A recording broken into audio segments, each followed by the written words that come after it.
ఒక్క నిమిషం ఆగండి ప్లీజ్. ఈ వీడియో లాస్ట్ వరకు చూడండి, ప్రతి ఒక్కరికి యూజ్ అవుద్ది.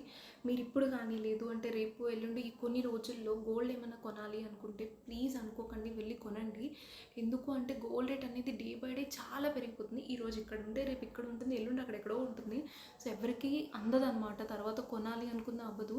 లేదు మేము తగ్గినాక కొనుక్కుంటామంటే ఒకప్పట్లా తులం 90కి 80కి కనీసం 1 lakh కూడా వెళ్ళదు. ఖచ్చితంగా గ్రామ్ మీద 100 కానీ 200 కానీ తగ్గడం తప్ప తులం అనేది ఒకప్పట్లో అవ్వదు. సో ఇప్పుడే కొనుక్కోండి. అండ్ ఒకరోజు తగ్గుతుంటే దానికి డబల్ అనేది సెకండ్ డే అయిపోతుంది. సో ప్లీజ్ మనీ వేస్ట్ చేయకండి ఈ గ్యాడ్జెట్స్ మీద, లైక్ మొబైల్స్ మీద కానీ కార్స్ మీద బైక్స్ మీద ఇట్లాంటి వాటి మీద పెట్టే కన్నా గోల్డ్ మీద పెట్టండి. లేదు అంటే తక్కువ ఉంటే సిల్వర్ మీద అయినా పెట్టండి అట్లీస్ట్.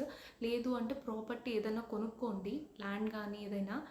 అవి తప్ప మనల్ని ఫ్యూచర్లో ఏవి సేవ్ చేయలేదు. గోల్డ్ అయితే మనం తర్వాత కొనుక్కుందామంటే అది బాగా తప్ప మామూలుగా కామన్ పీపుల్ అయితే కొనలేరు, చాలా ఎక్కువ అయిపోయింది.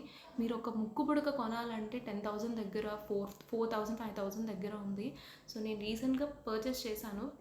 ఇంత కొంటుంటే అది కరిగిస్తే ఇంతే అవుతుంది. సో ప్లీజ్ ప్రతి ఒక్కరు అర్థం చేసుకుని గోల్డ్ కొనడానికి కానీ లేదు అంటే తక్కువ ఉంటే సిల్వర్ కొనడానికైనా ప్రిఫర్ చేయండి. సేవ్ చేసుకుంటామంటే మన దగ్గర సేవింగ్స్ అవ్వవు. ఈ రోజుల్లో ఫోన్పే వచ్చినాక 10 రూపీస్ కొందామని వెళ్ళిన వాళ్ళు 100 రూపీస్ కొంటున్నారు. సో దాని బదులు ఒక సిల్వర్ కాయిన్ కొనుక్కోండి, అది దాచుకోండి. యూజ్ అయినప్పుడు ఎక్కువ ఉన్నప్పుడు దాన్ని ఖర్చు పెట్టుకోండి తప్ప ప్లీజ్ మీరు మాత్రం ఏదో ఒకటి పర్చేస్ చేయండి, వేస్ట్ అయితే చేసుకోవద్దు. సో ఈ వీడియో హెల్ప్ అనిపిస్తే కామెంట్ చేయండి, మీ ఒపీనియన్ కూడా కామెంట్ చేయండి. So thank you for watching.